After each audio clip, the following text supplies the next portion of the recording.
Good evening, friends. Once again, welcome you all for today's meeting 9:30 to 10 on behalf of BITV. आज का आपका अपना session है on the basics of employer-employee scheme and key man insurance. आज उसके ऊपर हम समझ लेंगे, चर्चा करेंगे. So I'll start with my PPT और you will get इसके बारे में हम बात करेंगे. So what is the employer-employee scheme? क्यों होना चाहिए? इससे हम चालू करते हैं. Because ये एक जरिया है, अलग सेगमेंट है जिसमें हम ये एंट्री ले सकते हैं और लोगों के साथ इसके बारे में बात कर सकते हैं. तो इसको एक टच करके हम अगर एक हमारा बिजनेस चालू करेंगे तो अच्छा रहेगा.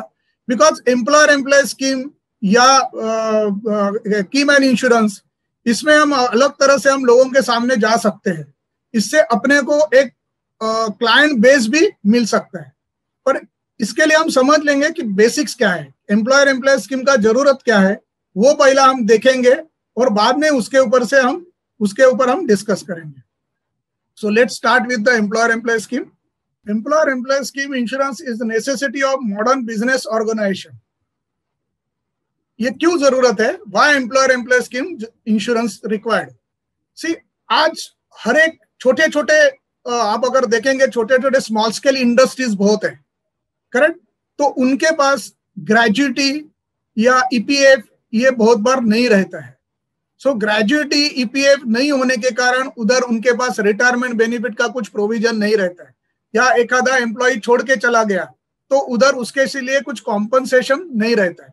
तो हम ये थॉट प्रोसेस उनको दे सकते हैं कि अगर आपके पास ग्रेजुइटी नहीं है या पीपीएफ का स्कीम नहीं है तो आप आपके एम्प्लॉयज के लिए कुछ करना चाहते हैं, so this is one of the good source to do the under the employer employ scheme.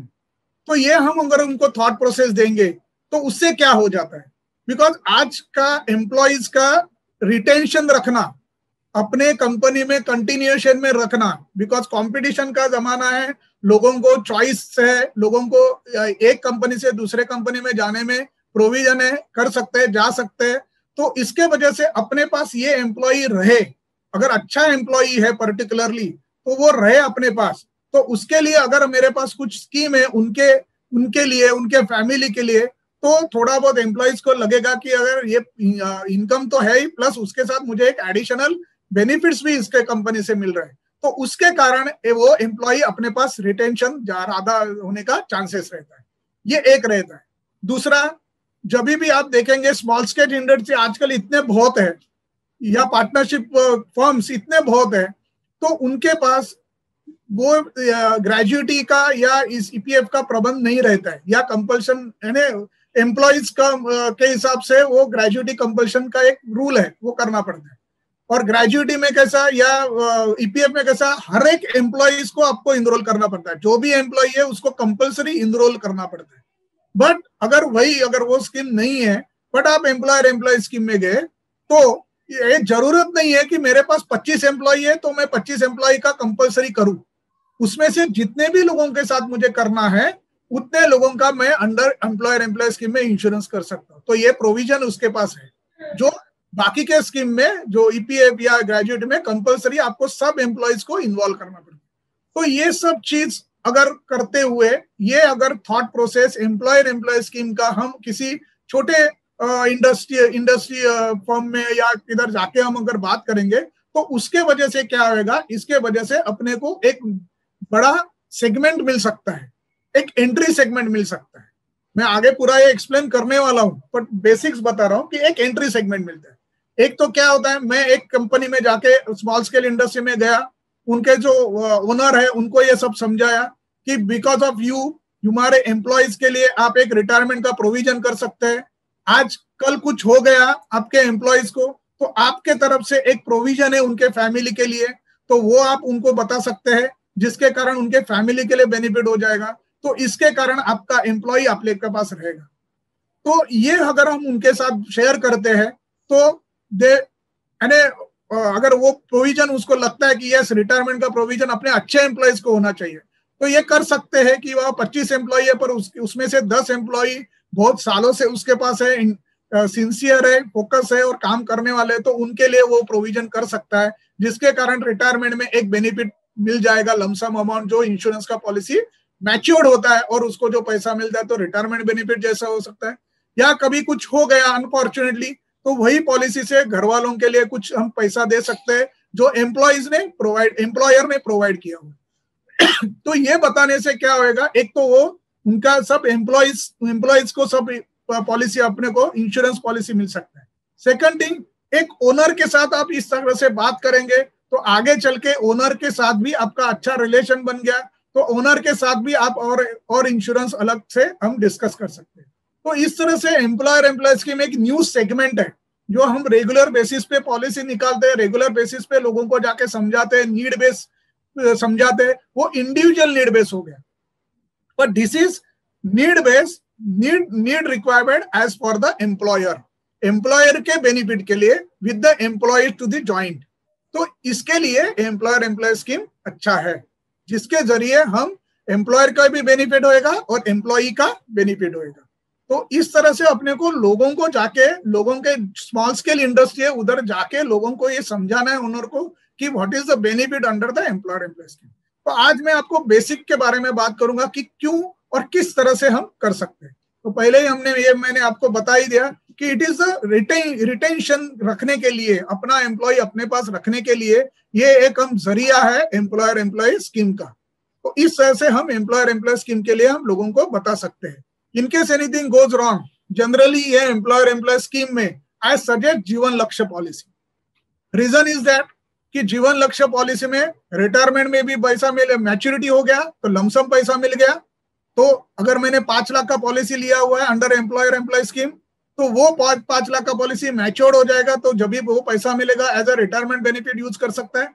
दूसरा, in case anything goes wrong with that employees, तो एम्प्लॉय के फैमिली के लिए एक कंफर्म गारंटेड इनकम सोर्स हो गया, बिकॉज जीवन लक्ष्य में इमीडिएट इंश्योरेंस सम एश्योर्ड मिल जाता है, एवरी ईयर 10% मिलते जाएगा और फिर मैच्योरिटी में मिलने वाला है वो पैसा मिलेगा ही। तो फैमिली के लिए ओवरऑल एक अच्छा इंश्योरेंस कवरेज हो जाता है।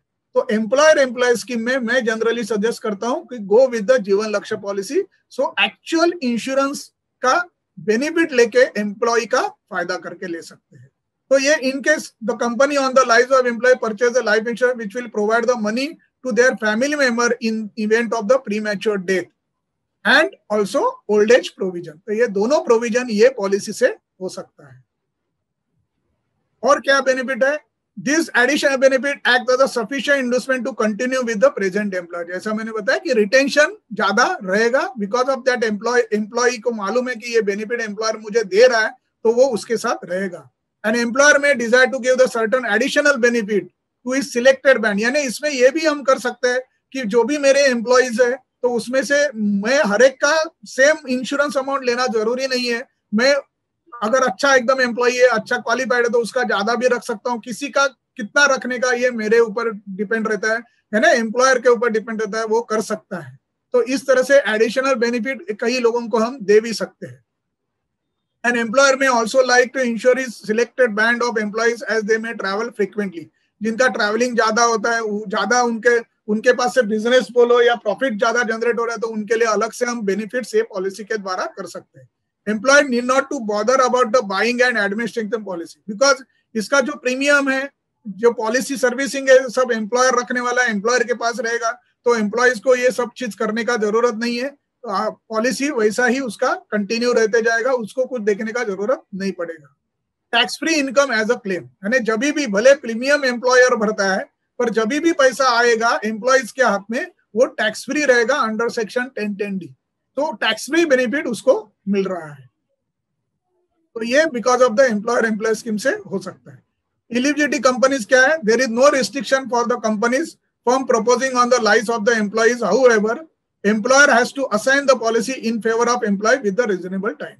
Means कंपनी प्राइवेट लिमिटेड होने दो, प्रोपराइटर होने दो, पार्टनरशिप रहने दो, कौन से भी टाइप का कंपनी ये पॉलिसी ले सकता है उनके एम्प्लॉइज के नाम के ऊपर। सिर्फ पॉलिसी निकालने के बाद उसमें क्या रहता है? Proposer is the employer. जो प्रपोजर है वो एम्प्लॉयर है और लाइफ एश्योर्ड है वो एम्प्लॉई है। तो जब भी पॉलिसी निकालने के बाद आगे चल के वो पॉलिसी एम्प्लॉय के नाम के ऊपर असाइन करना है, जिसके कारण जब भी मैच्योरिटी में पैसा आएगा या डेथ में पैसा आएगा वो एम्प्लॉयज को जाएगा, बिकॉज ये बेनिफिट फॉर द एम्प्लॉय के लिए ही निकाला गया है, तो इसके लिए असाइनमेंट करना पड़ता है। हाउएवर द शेयर होल्डर, अगर वो जो कंपनी का ओनर है, प्रोप्राइटर में नहीं कर सकते, बट बाकी कंपनी में अगर खुद के नाम के ऊपर लेना है तो ये कंडीशन है कि अगर हाउएवर या वो जो एम्प्लॉय है उसका शेयर होल्डिंग वो कंपनी में मोर देन 50% नहीं होना चाहिए, लेस देन 50% होना चाहिए। और फैमिली का holding, family includes only spouse and minor children, ये दो ही ये होते हैं, ब्रदर सिस्टर फादर मदर कोई भी इंक्लूड नहीं होता है, या मेजर स्टूडेंट मेजर चिल्ड्रन भी इंक्लूड नहीं होता है, only spouse and minor child will include. ये तीनों सबका मिला के नॉट मोर देन 71%, ये एक कंडीशन है जो खुद एम्प्लॉय के नाम के ऊपर जो पॉलिसी लेना चाहता है तो उसका खुद का शेयर होल्डिंग इससे कम होना जरूरी है, that is the only condition. Tax benefit, ये प्रीमियम कौन भरने वाला है? एम्प्लॉयर भरने वाला है। तो employer can show the expenses, business expenses under section 37(1). No doubt मैं जनरली ये बोलता हूं कि ये इससे आप जब भी ये है, it is a income tax provision, ये LIC का प्रोविजन नहीं है, ये इनकम टैक्स प्रोविजन है। तो जनरली मैं सजेस्ट करता हूं कि आप जस्ट उनके जो CA उनके साथ भी डिस्कस कीजिए, उनको ये बताइए कि ये क्यों ले रहे हैं, बिकॉज जब भी एम्प्लॉयर बिजनेस के लिए या खुद के प्रॉफिट के लिए अपने एम्प्लॉयज के बेनिफिट के लिए जब भी कुछ इन्वेस्टमेंट करता है तो उसको बिजनेस एक्सपेंसेस में मिलता ही है, and that section is 37(1) act of income tax act. तो उसमें से उसको 100% एक्सपेंसेस दिखा सकते हैं, यानी ऑटोमेटिकली वो एम्प्लॉयर का टैक्स सेव हो जाता है। उतना टैक्स जितना प्रीमियम भरता है उसका जो भी कंपनी एक्ट के हिसाब से 35% का रहेगा, तो वो जो भी रहेगा तो वो उतना टैक्स सेव हो जाता है। Premiums paid by the company are treated as a perquisite in the hand of the employees under section 17(b), यानी जो भी प्रीमियम कंपनी भर रहा है वो प्रीमियम नो डाउट एम्प्लॉइज के इनकम में ऐड हो जाएगा, तो उसका इतना इनकम ऐड हो जाएगा, ये परक्विजिट के द्वारा 17(2) के अंडर वो ऐड हो जाता है। तो maturity proceed as tax free under section 10(10)(d). तो इसके लिए क्या हो जाता है कि ये इनकम में भी ऐड हो रहा है, तो मैच्योरिटी का अमाउंट अंडर सेक्शन 10(10)(d) में 100% टैक्स फ्री रहता है in the hand of a employee. तो beneficial on the both side, employer के साइड में भी बेनिफिशियल टैक्स बेनिफिट मिलता है और एम्प्लॉइज के इसमें भी बेनिफिट होता है कि उसको टैक्स फ्री पैसा हाथ में मिल जाता है विथ इंश्योरेंस कवरेज। तो this is the benefit under the employer employ scheme. Procedure क्या है? तो एम्प्लॉयर को एम्प्लॉय के नाम के ऊपर अपना जो 340 फॉर्म है वही भरना है और प्रपोज करना है।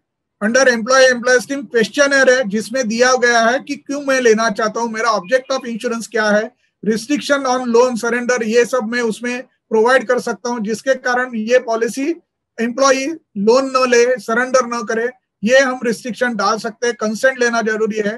Condition of assigning the policy to the life assured as per the condition assignment, तो आगे चल के कंडीशन असाइनमेंट उसके ऊपर लेना है, तो ये असाइनमेंट करके वो पॉलिसी का पैसा जो भी रहेगा मैच्योरिटी में या डेथ में एम्प्लॉयज को जाएगा। तो ये जो प्रोसीजर्स है वो अपने को करना पड़ता है।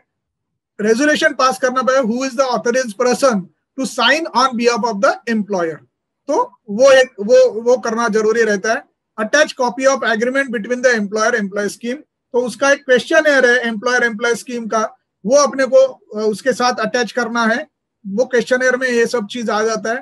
Plus employer have to give the letter to the employ that we will like to take a policy under employer employ scheme for the sum assured so and so and under the plan so and so, और वो letter को employees ने एक consent देना है, yes I am agree to take the policy under employ employ scheme. तो इस तरह से ये प्रोसीजर करके हमको LIC में प्रपोजल डालना है सब एम्प्लॉयज का एक साथ करके। तो उसमें मेन क्या आएगा, 340 फॉर्म आएगा, हर एक एम्प्लॉय का अलग अलग आएगा, और एज पर द पॉलिसी जो भी मेडिकल रिक्वायरमेंट रहेगा वो करना है। उसके साथ पेपर वर्क में ये है कि एक क्वेश्चन है एम्प्लॉयर एम्प्लॉय स्कीम का, वो भरना है।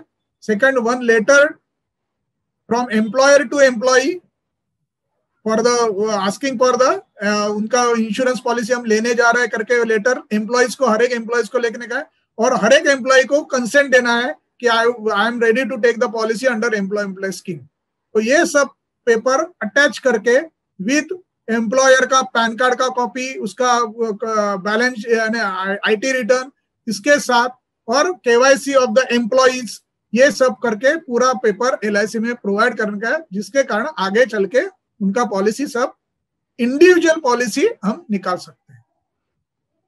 जैसा मैंने बताया कि last 3 years IT return, consent letter for agreement to be part of the policy contract, attach copy of resolution about the finalisation of contract, purchasing of policy and names of the person authorise. तो ये सब करके, ये सब procedure करके LIC में अपना proposal जाना चाहिए। Employer employ insurance as a salesman, what is the benefit? Assess to any firm, big or medium firm, provide you an opportunity to market benefit of insurance as a solution to the employer concern, excellent opportunity to increase the customer base। जैसा मैंने पहले ही बताया कि हमारे India में और हर एक इसमें स्मॉल स्केल इंडस्ट्री बहुत है, पार्टनरशिप इंडस्ट्री, प्रोप्राइटरशिप इंडस्ट्री बहुत है। तो अगर उनके 5-6 एम्प्लॉय या 10 एम्प्लॉय के साथ काम करते हैं, जिधर रेगुलेशन नहीं है कि ग्रेजुएट होना चाहिए, ये होना चाहिए, तो उधर जाके हम अगर अप्रोच करेंगे तो अपने को एक कस्टमर बेस मिलेगा। तो एम्प्लॉयर एक पॉलिसी निकालेगा, आगे चल के हम ये भी बता सकते हैं कि एम्प्लॉयर ने आपके लिए निकाला है, आप खुद आपके लिए खुद एक अलग से पॉलिसी निकालो, तो जिसके कारण वो इंडिविजुअल खुद का पॉलिसी निकाल सकते हैं। और एक ये एम्प्लॉय को भी लगता है कि यार ये एजेंट आ रहा है, हमारे कंपनी हमारे बेनिफिट के लिए आ रहा है, तो एक रिलेशन डेवलप हो जाता है। आगे चल के वो एक अच्छा उनको हम नीड बेस के हिसाब से उनको हम बाकी का पॉलिसी भी सजेस्ट करते हैं जो इंडिविजुअल लेवल पे ले सकता है। तो इसके वजह से एजेंट के लिए क्या, एम्प्लॉयर के लिए तो फायदा है, एम्प्लॉइज के लिए भी फायदा है, अल्टीमेटली एजेंट के लिए भी ये हो जाता है, एक कस्टमर बेस बढ़ जाता है। बिकॉज जब भी कस्टमर बेस मेरा ज्यादा अच्छा रहेगा, बड़ा रहेगा, तो मुझे उसमें से ही रेफरेंसेस मिल सकते हैं। तो ये एक अपॉर्चुनिटी है, ये एक सेगमेंट है, बहुत से लोग इधर इग्नोर करते हैं, but this is a good segment, take entry into this for the employer employ scheme. Possibility to present the insurance planning to the decision maker, CEO और इन द कंपनी। जैसा मैंने पहले ही बताया कि आपको ये सब जाके समझाना किसको है, जो मेन उधर का कंपनी का मेन ओनर है या उससे नीचे जो मैनेजर है, उनको जाके बात करना है। उनको सब समझाने के बाद उनके साथ एक कांटेक्ट अच्छा हो जाता है, तो हमारा इंडिविजुअल उनका भी हम इंश्योरेंस के लिए हम उनके साथ बात कर सकते हैं। तो ओवरऑल एक सेगमेंट से आपको बहुत कस्टमर का एक अच्छा बेस आपका इसमें से इंक्रीज हो सकता है। इसके लिए थोड़ा बहुत इंटरेस्ट लेके एम्प्लॉयर एम्प्लॉय स्कीम में एंट्री ले लो, बहुत बड़ा सेगमेंट है और अच्छा अपॉर्चुनिटी है, एक अच्छा अपॉर्चुनिटी हर एक एजेंट को है। Work as a financial planner, ultimately we can work as a financial planner, और वही होना चाहिए as a agent, as a profession. हमको लोगों को वही बताना है कि how we can retirement benefit, retirement का प्रोविजन, या इनकेस एनीथिंग गोज रॉन्ग, मेरे फैमिली कैसे सर्वाइव हो जाए, किस तरह से उनको सिक्योरिटी मिले, ये फाइनेंशियल प्लानिंग के हिसाब से ही हम लोगों के सामने जा सकते हैं। This is the one segment, that is the employer employ scheme. Second is the partnership insurance.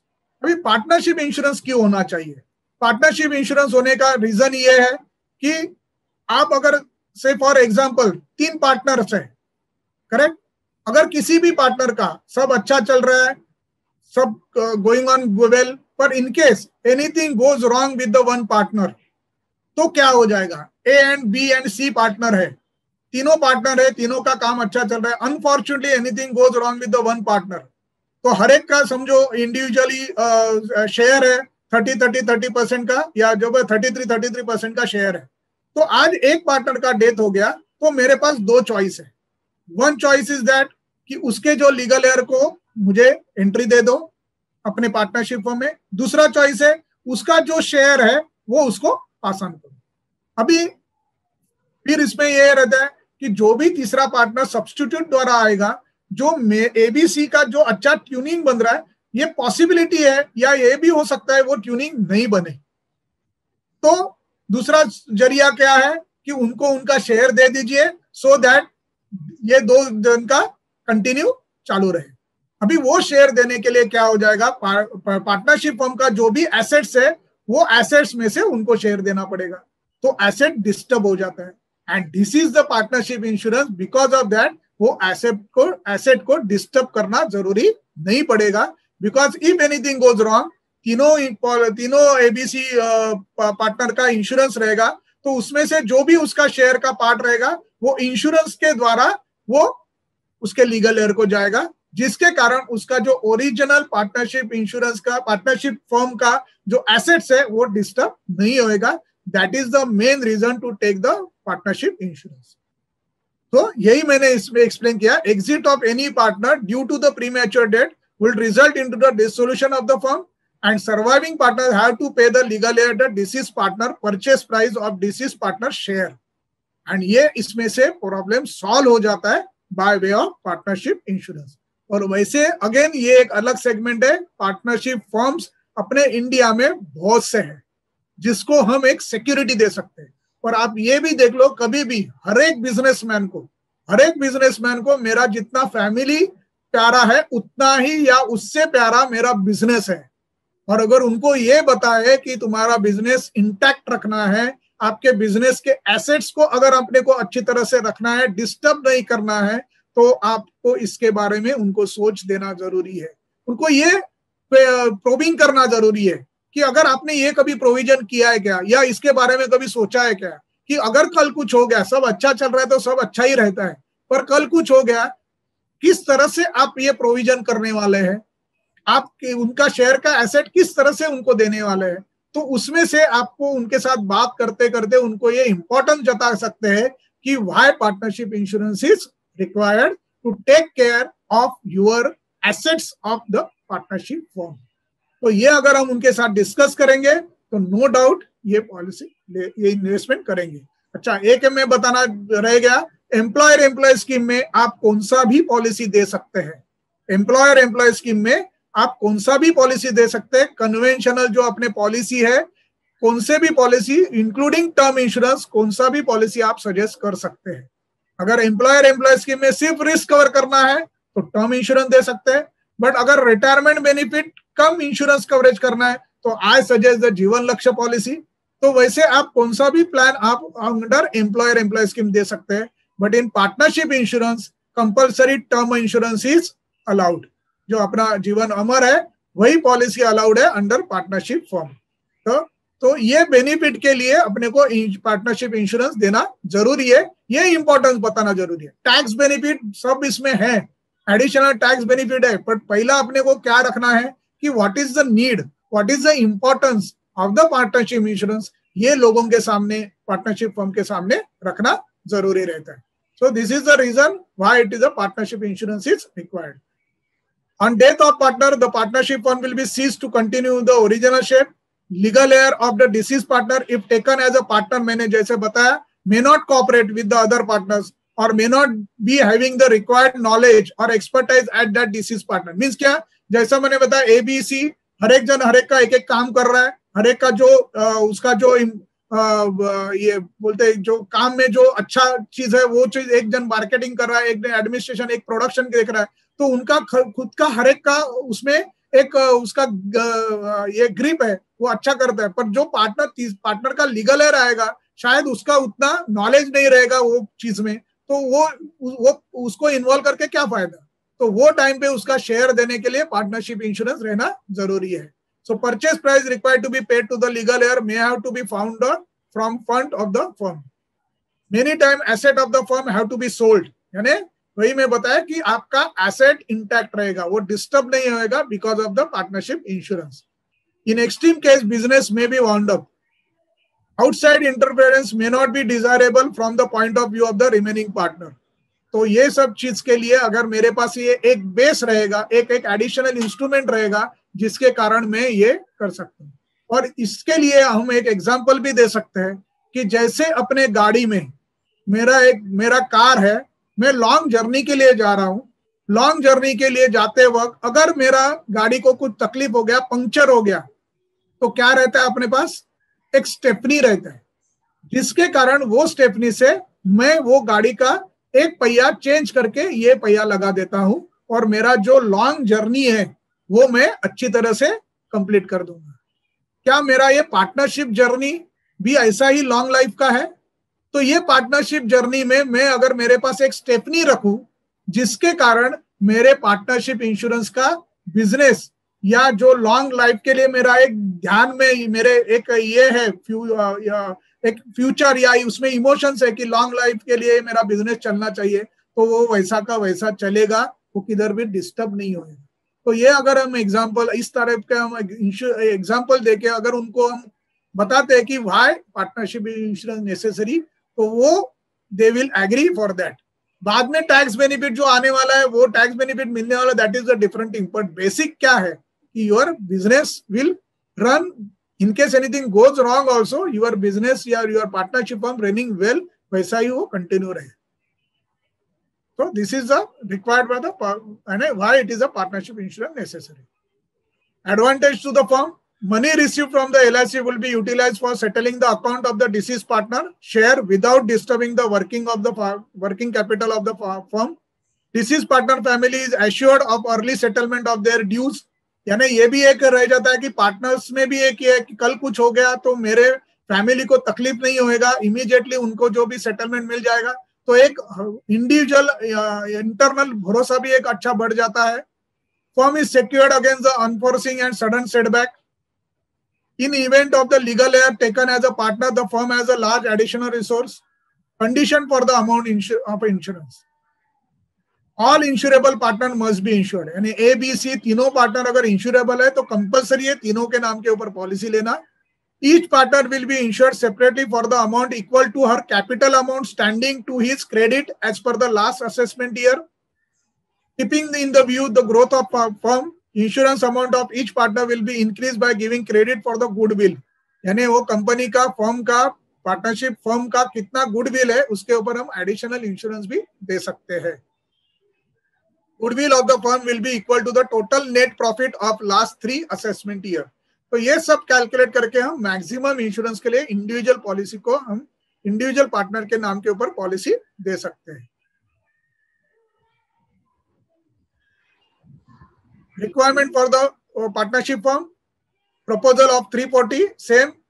Partnership firm will be the proposer and individual partner is the life assured. The object of insurer will be protect against the loss of profit, withdrawal of capital on the death of partner. Letter of authority in favor of partner signing the proposal. Copy of deed of partnership वो attest करके देना है। Copies of audited last 3 years profit and loss balance sheet वो अपने को देना है। Copies of ITR of firm preceding the 3 years duly attested by the authorized partner. The copy of audited balance sheet containing the schedule of partners capital account. ये सब detail अपने को देना है with individual income tax return file. The policy is to be kept unassigned. A clause should be provided in the partnership deed to go for the insurance on the lives of partner. For this, supplementary deed has to be provided to include the above clause. तो ये clause additional partnership deed में करना पड़ता है।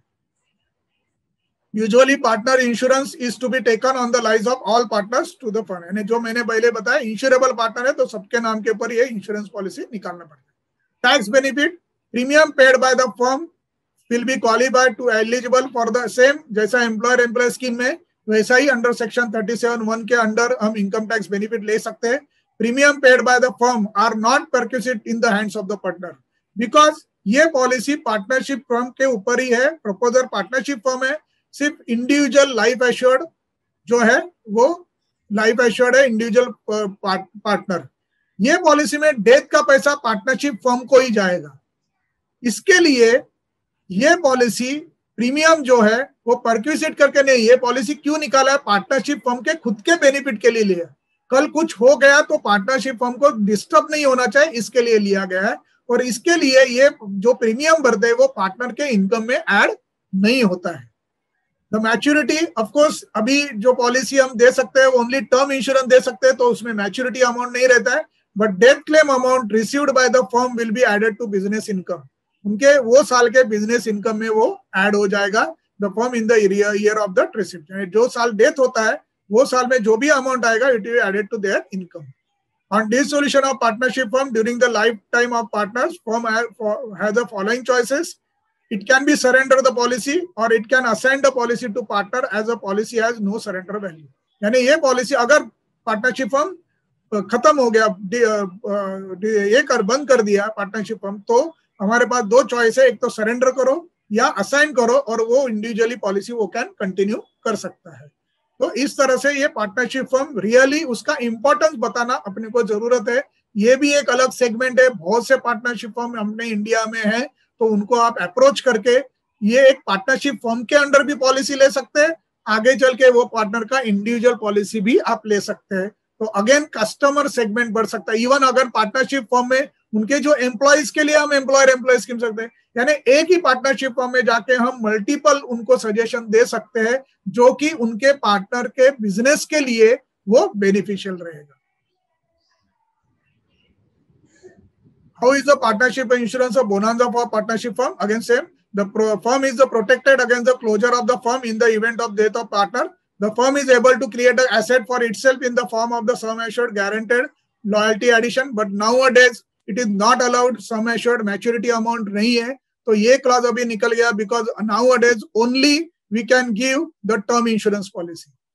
It gives a substantial relief to the firm and the income tax benefit. It protects the interests of the other employees and customer. It keeps the firm position stabilized in the market. It generates the confidence, sense of security and loyalty in the minds of partner. Because ये भी एक जरूरी रहता है, हर एक individual partner के internally अपना अगर अच्छा ये रहेगा, अच्छा लॉयल्टी रहेगा, अच्छा एक साथ अगर काम करेंगे, एक कॉन्फिडेंस जनरेट हो जाता है कि कुछ भी हो गया तो मेरा पार्टनरशिप फर्म अच्छा रहेगा और मेरे फैमिली के लिए भी वो एक अच्छा सपोर्ट रहेगा, अच्छा एक सिक्योरिटी रहेगा. ये पार्टनरशिप इंश्योरेंस से हो सकता है. It can be given as a security to the banker even though the policy is not allowed to be assign, पर एक बैंकर को भी एक सिक्योरिटी मिल सकता है. It is a guarantee to the creditor also. So plan allowed only Jeevan Amar, जो अभी अपना टर्म इंश्योरेंस जो है वही सिर्फ अलाउड है ये पार्टनरशिप फर्म के अंडर. नाउ नेक्स्ट इज की मैन इंश्योरेंस. की मैन इंश्योरेंस का क्यों होना चाहिए? पहला हमने देखा एम्प्लॉयर स्कीम, जिसमें एम्प्लॉयज के बेनिफिट के लिए एम्प्लॉयर पॉलिसी निकालेगा और रिटेंशन ऑफ एम्प्लॉयज रह सकता है. That is a employer scheme. Partnership firm में खुद पार्टनर्स का इंश्योरेंस निकालेंगे तो पार्टनरशिप फर्म का जो एसेट है एज इट इज रहेगा, वो डिस्टर्ब नहीं हो रहेगा. कभी भी कुछ भी हो गया तो डेथ में उनके लीगल एयर को शेयर देने के लिए ये पार्टनरशिप इंश्योरेंस का यूज हो सकता है और शेयर इमीडिएटली हम पास ऑन कर सकते हैं. नाउ की मैन इंश्योरेंस. की man insurance is a promising business opportunity. Again, what is a key man insurance? It is today's world of the professional management. Success of the company solely depend on the individual. Company में बहुत से ऐसे skill worker रहते, skill manager रहते या अच्छे capability वाले manager रहते जिनके कारण एक प्रॉफिट या एक बेनिफिट कंपनी को होते जाता है. आज वो मैनेजर है, वो आदमी है, इसके लिए उनका अच्छा बिजनेस चल रहा है. बिकॉज एक गुडविल भी रहता है वो एक आदमी के से, जिसके कारण कंपनी अच्छी चलती जाती है. इन case anything goes wrong with that person, तो क्या क्या प्रॉब्लम्स आ सकते वो सोचना जरूरी है. अगर ये एक मेरा बंदा अच्छा काम करने वाला, अच्छा मार्केटिंग वाला या अच्छा प्रोडक्शन में काम करने वाला जो भी रहेगा, वो अगर उसका डेथ होता है तो मेरे लिए एक बहुत बड़ा गैप तैयार हो जाता है. बिकॉज अगर वो टाइप का वही लेवल का मुझे दूसरा आदमी बनाने के लिए मुझे जो भी कॉस्टिंग आ जाता है वो बहुत ह्यूज रहता है. उसके वजह से वो न रहने से जो भी लॉस बेयर करना पड़ता है सर्टेन ईयर के लिए, वो भी ह्यूज रह सकता है. And that can be adjust by the key man insurance. So ये एक चीज हो जाता है. So talent of the certain manager whose vision, skill, integrity and manager capital is essential for the future progress and prosperity of the company. तो इसके लिए हम उनके नाम के ऊपर की मैन इंश्योरेंस निकालेंगे तो एक अच्छा एक कंपनी के लिए एक अच्छा सिक्योरिटी हो जाता है कि कल कुछ हो गया तो जो पैसा आएगा उसमें से हम नया जो भी लॉस होता है वो बेयर कर सकते हैं. So exit of this key person due to the premature death will be the most cases result in the immediate financial loss to the company. Question arise, how does the company replace the talent like that, जो मैंने पहले ही explain किया. The company on the lies of such key person purchase the key man insurance, and in the event of the premature death of the key person, company get the insurance proceed. यानी ये policy में again कभी भी कुछ death हो गया तो ये पैसा सब कंपनी को जाएगा, not to the their keyman के जो फैमिली उनके पास पैसा नहीं जाएगा, it goes to the company, because ये कंपनी ने खुद के लिए निकाला है. कल कुछ हो गया उसके की पर्सन को तो उनको वो कॉम्पनसेट हो जाए. Keyman insurance proceed will cover the loss of the cell attract by his and her ability and personality, the loss due to his or day-to-day special skills, the cost of recruiting, training a suitable replacement. जैसा मैंने बताया कि same type का आदमी बनाने के लिए, उसको ट्रेन करने के लिए जो भी कॉस्ट इन्वॉल्व हो जाता है वो कॉस्ट इसमें से निकल के आ सकता है. The cost delay or cancellation of any project upon which he is she working, यानी ये सब अपने को उनके सामने बैठ के क्या क्या प्रॉब्लम्स आ सकते हैं. एक मेरा अच्छा लेवल का आदमी का अगर अनफॉर्चुनेट डेथ हो गया तो क्या क्या प्रॉब्लम्स आ सकते हैं, क्या क्या लॉसेस मुझे बेयर करने पड़ते हैं, ये अगर मैं किसी के सामने रखूं तो उनको ये इंपॉर्टेंस पता चले, why keyman insurance is required. ये अपने को सामने रखना जरूरी है. The loss of opportunity for the future expansion, the loss of stable management and good labour relation, the reduction of the credit standing of the company due to the withdrawal of credit facility by bank and other institution. बहुत बार ये भी रहता है, bank जो credit देती है, loan credit या बाकी भी जो क्रेडिट देती है, वो एक पर्टिकुलर आदमी के भरोसे के ऊपर भी देती है, उसका रिलेशनशिप के ऊपर बहुत बार बैंक उतना क्रेडिट देती है. तो ये सब चीज के ऊपर इफेक्ट आ सकता है because of that person. In case कुछ अनफॉर्चुनेट कुछ हो गया, डेथ हो गया, तो ये प्रॉब्लम आ सकता है. Recall of existing loan guaranteed by the keyman insurance, refusal of the supplier to deliver good without the prior payments. तो ये सब चीज को हम कवर कर सकते हैं by way of keyman insurance. Typical example of keyman, किसी के कौन से किस पर्सन को हम एज अ कीमैन पॉलिसी निकाल सकते हैं. तो managing director, CEO, financial director, sales director, project manager, inventor, ecommerce manager, और जो भी अपने एम्प्लॉय इंपॉर्टेंट लगते हैं मुझे कि ये मेरे कंपनी के लिए इंपॉर्टेंट पर्सन है, उनके नाम के ऊपर मैं कीमैन इंश्योरेंस निकाल सकता हूँ. Eligibility of company, company insurance is open to all category of business firm, proprietorship firm, owner not allowed.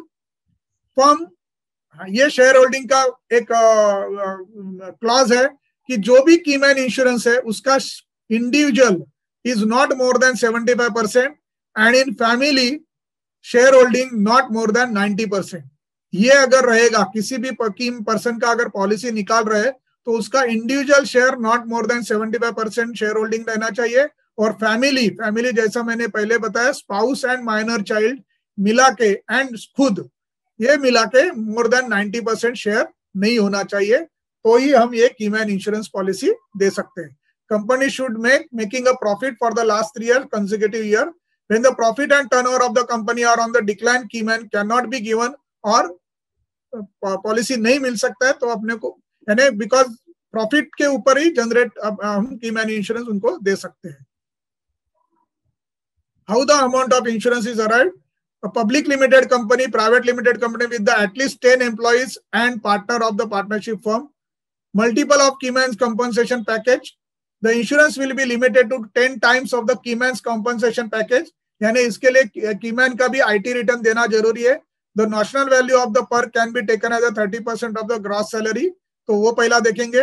Gross profit method, the insurance will be limited to 2 times of average gross profit of last 3 years before the depreciation and taxation. यानी last 3 years का जो भी gross profit रहेगा उसका 2 times हम insurance दे सकते हैं.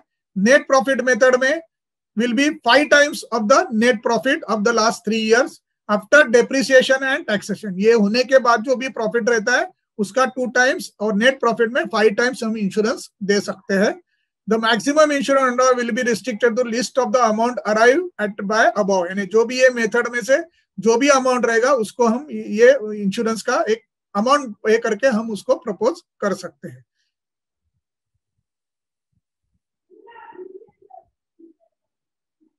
Private limited company with the less than 10 years, 10 shareholder or employees, maximum key mention allowed is the 3 times of the average net profit of last 3 years. Companies where 3 years profit and loss accounts are not available, then company is having a 2-year PLN account, the maximum key mention allowed is restricted to 2 times of the average net profit of the last 2 years. तो ये some restriction है to give the key man insurance का जो maximum insurance लेने के लिए, ये some restriction we have to follow and propose to the LIC for the key man insurance. Key man insurance to the employees of public limited and private limited firm, it's same. जो भी है आपका net profit and gross profit देख के हम ये policy को हम प्रपोज कर सकते हैं. की man insurance on the basis of loan liability also we can propose, because bank कोई लोन दे रहा है किसी कंपनी को, तो वो भी देखेगा कि उसके पास एसेट्स कितने हैं, उसका क्या बिजनेस है, उसका बिजनेस फ्यूचर क्या है, ये सब देखते हुए देखेंगे. तो अगर वो लोन वो बेसिस पे दे रहा है तो वो भी एक कंसिडर करके हम पॉलिसी उनको दे सकते हैं. जैसा कि keyman to the extent of 2-3 of the loan can be considered on the life of its director, since the repayment of loan is depend upon the profitability of the company, which is to great extent depend on the director. For example, if company with the 3 director has raised a loan of 1 crore, sum assured of 22 lakhs under keyman can be considered on the life of each director in general. तो इस तरह से हम ये policy को एक loan को secure करने के लिए भी हम ये पॉलिसी कीमैन इंश्योरेंस निकाल सकते हैं. क्या क्या रिक्वायरमेंट है? The following requirement: copy of project report, viable report submitted with the application for the loan agreement regarding the terms and condition of loan, letter regarding the sanction of loan, proof of loan having the been avail for the further term of the policy should not exceed the repayment of the term of the loan. अगर loan के basis के ऊपर निकालने का तो ये document additional अपने को सबमिट करना पड़ता है. The company should be capable of paying premium. However, quantum of sanction will not be restricted 3 times, 5 times as I described earlier. Prudential of the company should be justify acceptance of the keyman insurance. ये अपने को justify करके हम ज्यादा भी insurance को project कर सकते हैं, ले सकते हैं. Requirement for the keyman insurance: copy of memorandum and article of association, copies of audited last 3 years balance sheet, certified true copy of board resolution कि बाबा ये हम कीमैन इंश्योरेंस लेना चाहते हैं, सम एश्योर्ड कितने का लेना है, किसके नाम के ऊपर लेना है, who is the authorised person to sign, ये हमारा रेडी फॉर्मेट पेपर्स है, वो अपने को देके प्रपोज करना रहता है. कीमैन क्वेश्चनर रहता है जिसमें why he is the key person, क्यों वो इतना इंपॉर्टेंट है, वो सब क्वेश्चनर अपने को भर के देना है. Copies of IT return of the companies for the proceeding 3 years, consent of the endorsement of assignment surrender to be placed on the policy. Proposal form 340 has to be used. Use medical requirement as per the requirement of individual keyman insurance. In case of employees, proof of keyman salary, copy of employment contract last 3 years or form 16 of last 3 years. तो ये सब अपने को requirement है जो provide करना रहता है. Requirement for a keyman insurance 340 form as usual we have to as a partnership form में भी हम कीमैन insurance ले सकते हैं. तो same way we have to propose with the keyman in partnership form. Tax benefit of keyman insurance same under section 37(1) act as a business expenses ले सकते हैं. जो भी पैसा प्रीमियम भरना है वो उनको परक्विजिट में ऐड नहीं होएगा अगेन कीमैन के अंडर, बिकॉज ये कंपनी खुद के बेनिफिट के लिए ले रही है. कल कुछ हो जाए की पर्सन को तो उनको कॉम्पनसेशन मिल जाए, उनका जो लॉस है वो उसमें से बेयर हो जाए. इसके लिए कीमैन के अकाउंट में ये इनकम में ये पैसा प्रीमियम ऐड नहीं होएगा. जो भी मैच्योरिटी अभी नहीं रहा पर डेथ क्लेम में जो भी पैसा आएगा it is added to the income of the that year of the key that company. On retirement or premature resignation of keyman the company has the following choices. It can be surrender or it can be assign to the that particular keyman so that he can continue the policy. So ये tax benefit मिल जाता है और policy अगर उसको चालू रखना है तो चालू भी रख सकता है या सरेंडर भी कर सकते हैं. How is keyman a bonanza for the corporate? The company is protected against the financial loss in the event of the keyman death. The company is able to create the asset for the itself in the form of a sum assured. Again, this is not their guaranteed and loyalty addition because nowadays only term insurance is allowed. So maturity proceeds are not there. Only in case of death it will be given to the company. It gives a substantial relief to the company in the income tax. It protects interest of other employees, shareholder and customer. It keeps the company position stabilized in the market. Even बहुत बार मैंने एक keyman insurance लिया था, कई 10-15 साल पहले 10 करोड़ का लिया था. It's only because of the जो बैंक वाले ने उनको इंसिस्ट किया था कि आपका इतना लोन है तो आपके पास कीमैन इंश्योरेंस होना चाहिए, और उसके लिए वो बेसिस के ऊपर उन्होंने 10 करोड़ का कीमैन इंश्योरेंस लिया था. तो ये एक जो लोन देते हैं उनके लिए, शेयर होल्डर के लिए एक रिलीफ, एक ये रहता, कॉन्फिडेंस जनरेट होता है कि कल कुछ भी हो गया तो ये कंपनी कैन रन वेल, तो कुछ भी प्रॉब्लम नहीं आएगा. उसके लिए keyman insurance is necessary. It generates a confidence, sense of security and loyalty in the minds of the keyman. It can be give the security to bankers. मैंने जैसा बताया, even though the policy is not allowed to be assigned, it is a guarantee to the creditors.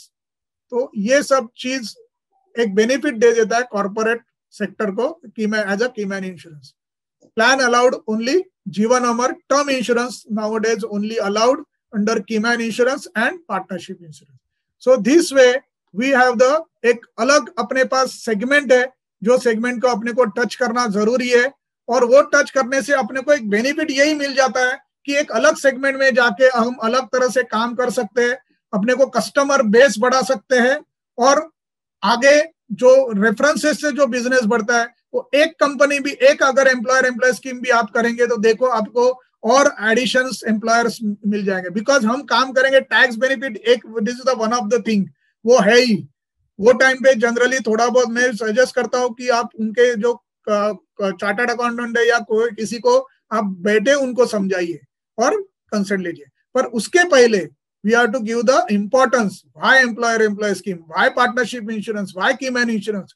उसके वजह से उनके company को या उनके पार्टनरशिप फर्म को या उनके एज अ एम्प्लॉयर को क्या बेनिफिट्स होता है, ये अगर हम वो समझा के उनको अगर हम प्रेजेंट करेंगे, बताएंगे, so it will be 100%. It is a good opportunity for every individual agent to grow in this insurance market. So thank you very much. Goodbye. Good night. Next Wednesday again हम मिलेंगे. हमारे जो ULIP policy आए हुए हैं, 2 ULIP policy मार्च से आए हुए, उनके बारे में हम चर्चा करेंगे और समझाएंगे. So goodbye. Good night on behalf of BITV. Thank you.